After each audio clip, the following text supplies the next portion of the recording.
Assalamualaikum warahmatullahi wabarakatuh. Selamat siang teman-teman semua.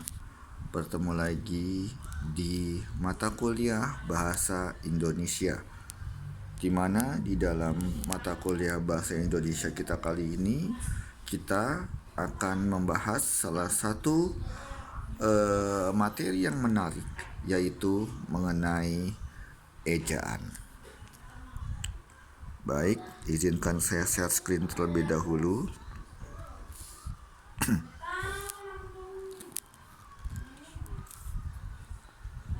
Oke. Di sini ejaan yang disempurnakan. Sebelum kita masuk ke dalam ini, kita akan mengetahui dulu apa itu ejaan. Lalu setelah itu baru kita akan membahas mengenai ada 7 macam ejaan, 4 macam ejaan yang di 4 macam ejaan ini yang diakui di masyarakat, dan 3 macam ejaan yang tidak diakui di masyarakat. Pertama, ejaan adalah seperangkat aturan tentang tata cara menuliskan bahasa. Seperangkat aturan dikatakan sebagai sesuatu yang tidak bisa dipisahkan satu sama lain. Itu ada dari kata seperangkat. Aturan tentang apa? Tentang tata cara menuliskan bahasa dengan menggunakan huruf, kata, dan tanda baca. Jadi di sini penggunaan huruf, kata, dan tanda baca tidak bisa dipisahkan dengan tata cara menuliskan bahasa. Dimana kalau kita membicarakan mengenai tata cara menuliskan bahasa, itulah yang disebut dengan mengeja. Sebelum kita tahu mengenai ejaan, biasanya anak kecil diajarkan terlebih dahulu untuk mengeja. Maka di sini mengeja dengan ejaan jelas sesuatu yang tidak sama, sesuatu yang berbeda. Tetapi di dalam ejaan ada kata mengeja. Karena di dalam ejaan, apabila kita ingin membuat sebuah aturan, kata seperti itu ya, seperangkat aturan tadi, maka kita harus pintar mengeja terlebih dahulu. Nah, mengeja adalah sebuah kegiatan melafalkan huruf, suku kata, atau kata, dan sedangkan ejaan adalah suatu sistem aturan yang jauh lebih luas dari sekedar masalah pelafalan. Jadi mengeja itu adalah melafalkan huruf, suku kata, ataupun kata. A, B ubu, apu abu, I, B ubu, ibu, dan selanjutnya itu merupakan mengeja. Yang jelas sekali ini adalah berbeda dengan ejaan. Di sini kita bisa melihat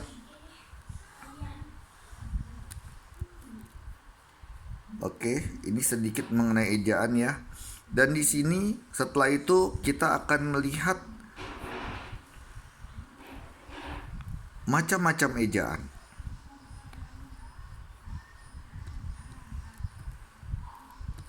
Di dalam sejarah ada 7 macam ejaan, di mana 4 macam ejaan di sini diakui di masyarakat Indonesia dan 3 macam ejaan tidak diakui oleh masyarakat Indonesia. Ejaan yang pertama bernama ejaan Van Ophusian. Kenapa ejaannya bernama Van Ophusian? Karena penemu pertama ejaan ini bernama Van Ophusian, yaitu seorang Belanda yang dia menjajah Indonesia, lalu dia membuat ejaan di mana ejaannya ini diikuti oleh seluruh penduduk yang ada di Indonesia pada saat itu. Pada tahun 1901, ejaan ini bernama ejaan bahasa Melayu dengan huruf Latin. disebut juga dengan ejaan Van Ophusen. Apa ejaan Van Ophusen? Keutamaan ejaan Van Ophusen adalah huruf Y ditulis dengan huruf J. Walaupun di dalam tulisan jang, pajah, sajang, tetapi tetap di dalam perkataannya adalah yang, payah, dan sayang. Ya, jadi jang, pajah, dan sajang itu hanyalah sebuah penulisannya saja. Lalu setelah itu U di dalam penulisannya yaitu OE. Di dalam goeroe, itoe, dan oemoer, maka untuk perkataannya tetap guru, itu, dan juga umur. Dan ada di sini tanda diakritik seperti koma ain, makmur, tetapi untuk tulisannya makmur karena di sini ada koma ain di atasnya akal, tak, dan disamai karena di sini ada tanda trema atau koma ain ataupun tanda hamzah. Ini adalah ejaan Van Ophusen. Yang kedua, Yang kedua yaitu ejaannya tahun 1947 Mr. Suwandi bernama ejaan Republik.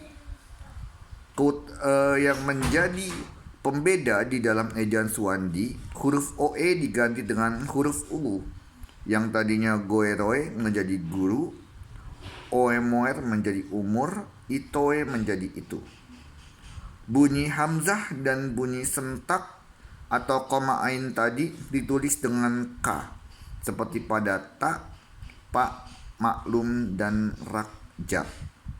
Dan kata ulang boleh ditulis dengan angka 2, seperti anak-anak ditulis anak 2, lalu ada lagi berjalan-jalan menjadi berjalan 2, dan sebagainya. Dan awalan di dan kata depan di kedua-duanya ditulis serangkai dengan kata yang mengikutinya, seperti di rumah, di kebun, disamakan dengan imbuhan di pada ditulis dan dikarang. Intinya adalah awalan di dan kata depan di ditulis disambung. Ini Mr. Suwandi. Lalu yang ketiga yaitu ejaan yang disempurnakan. Ejaan yang disempurnakan ini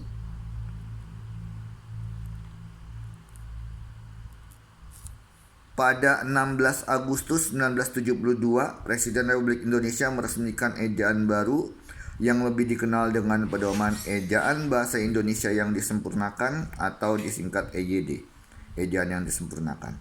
Dan pada tahun 2015 EYD berubah menjadi Ejaan Bahasa Indonesia, yang mana sampai sekarang baik EYD maupun Ejaan Bahasa Indonesia tetap dipergunakan. Selanjutnya ada 3 ejaan yang lainnya yang tidak dianggap pada saat itu, yaitu yang pertama pada Kongres kedua Bahasa Indonesia di tahun 1951 di Medan, Profesor Dr. Priyono mengajukan prasaran dasar-dasar ejaan bahasa Indonesia dengan huruf Latin. Di sini tidak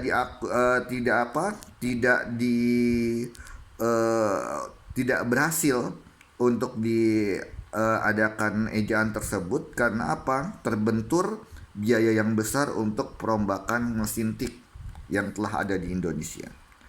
Lalu yang kedua, Desember 1959, Indonesia bekerja sama dengan Malaysia, ada ejaan Melindo, itu pun juga tidak terwujud. Karena apa? Karena adanya hubungan yang kurang baik, hubungan politik yang kurang baik antara dua negara. Dan terakhir, yaitu di tahun 1966, Lembaga Bahasa dan Kesusastraan